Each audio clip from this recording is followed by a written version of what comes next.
Ba? Ciao.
Last pa ako.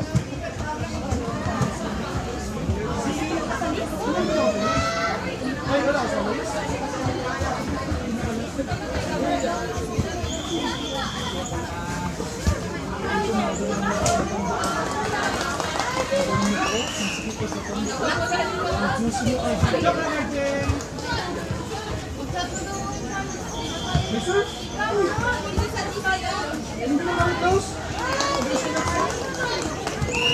Hello, Daniel.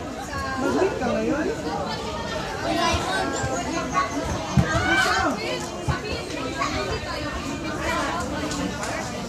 Good afternoon, my bestie Grania. Mag-meet ka ba sa amin? Ay, pinkan mo kung sure. Yan, circle close. Thank you, bro. Sino ka, bro? Sino? Sabi ko, nagkopya na. Wait, dude, nagkopya, bro? Ay, grabe! Grabe! Bumalik ka nga dito.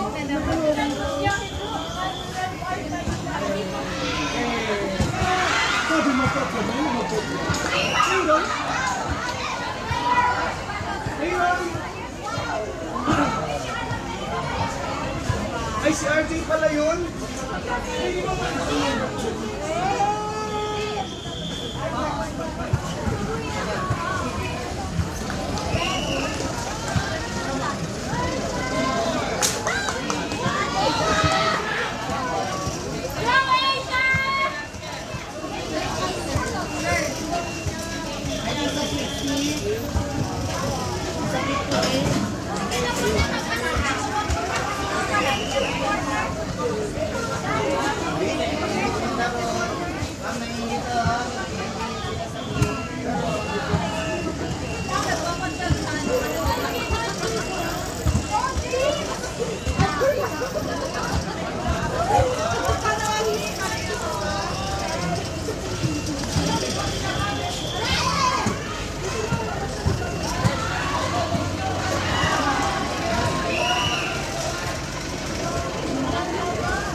Hoy! Oh, tay. Tapos na. Saan na sila? Nagpa-issue pa sila kasi papalitan man daw sa yung kanila. Yung akin napalitan talaga. Para? Yung lugar. So like, manikan pala rin so sila. like yung lugar na pinili Pero saan? ko, yun na talaga napili. Kung saan? Saan? Tutuan.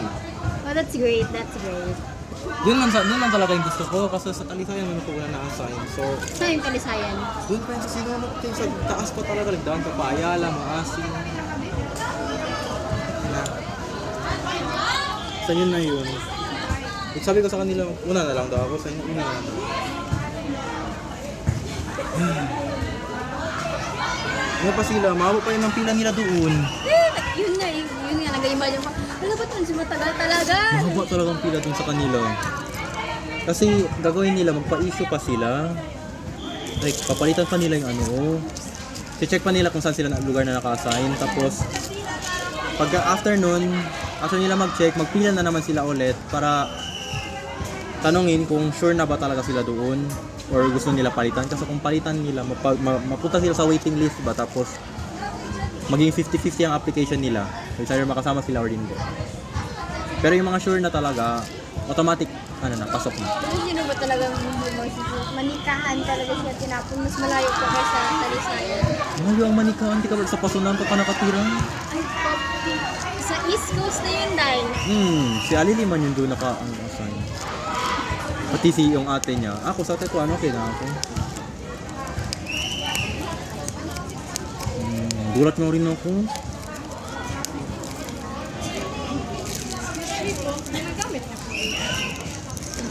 Yung chair daw. Ay, Ako.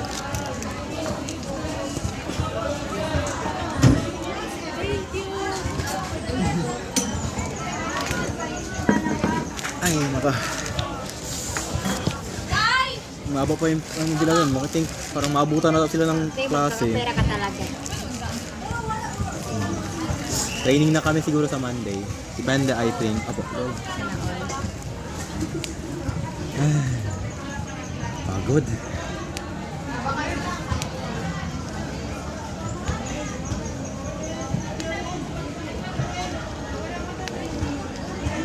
Wala ka mo nagsama isa? Wala, ayoko na magtrabaho. Bakit man?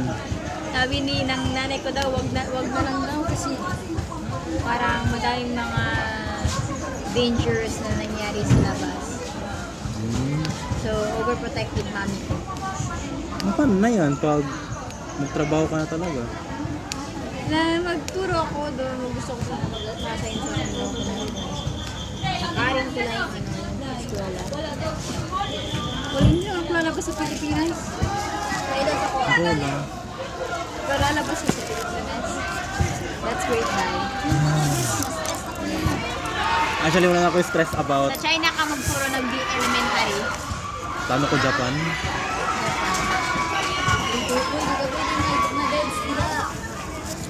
Kasi primary language talaga naman ko matutunan is yung Japanese na.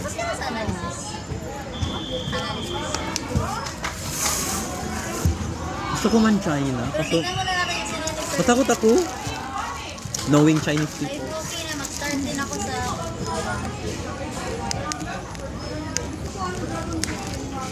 Next time,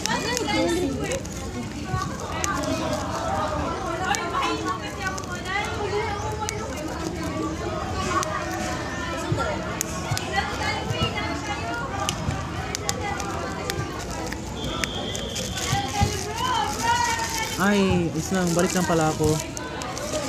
Kukunin ko lang yung HDMI dun kay Ate Nisrin. Balik lang ako. may report kayo? Ha? May report kami ka. Hindi, wala kami report, pero si Ma'am Gil kami sa report. Uy, nandito.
Probably enough. So the thing that I was able to understand there is that there was this bishop, Archbishop Bernardino or Bernardo Nozaleda,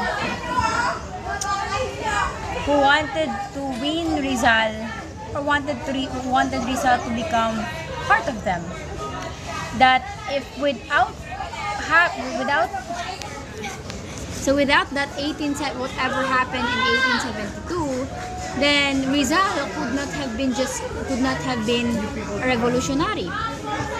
He could not been a person who who have written El Filibusterismo or No Limit Tangere or all that kind of sort of genre. He could have done the opposite. He could have been a Jesuit.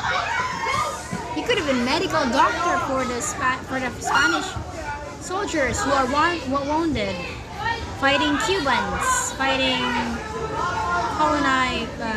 fighting the people whom they colonized. Rizal could have been the opposite if that 1872 Cavite Arsenal Mutiny didn't happen. So we know for a fact that the death of Gombosa made a lot of impact. There's this one thing that I actually wanted to show. Let me just remind you. Well, there are certain books that were written to recognize that the Filipino had a civilization even before the coming of Spain. And here's also another understanding which I was able to understand. Philippines, one of the decisions of other reformists, if I'm not wrong, they wanted to make Philippines as a province of Spain to ensure the equality between Filipinos and Spanish people. And not only that, University of Santo Tomas was built started during 1610, which is known to be the oldest university in Asia. Also, its content, its books there its content has also been oldest in Asia. And then here is some fun facts. We have books like The Filipino, the Christianity in Philippines, the Christianity of Tagalog before Christianism. They suggest that the Bathala was a kind of Christianity which they said that the Filipinos had this concept of Christianity in a sense of their Bathala. It was like as if it was a concept of Christianity that they already had no religion even before the coming of Spain. And then there's a lot of conflict that is going on to an extent that Filipinos who are known as Indios, there are two Spanish words that describes Filipinos, racist words. Salvaje or messy, something like crazy, wild. And then mensaraje, which is stubborn, I don't know, wild, right? And then what did I understood there? Then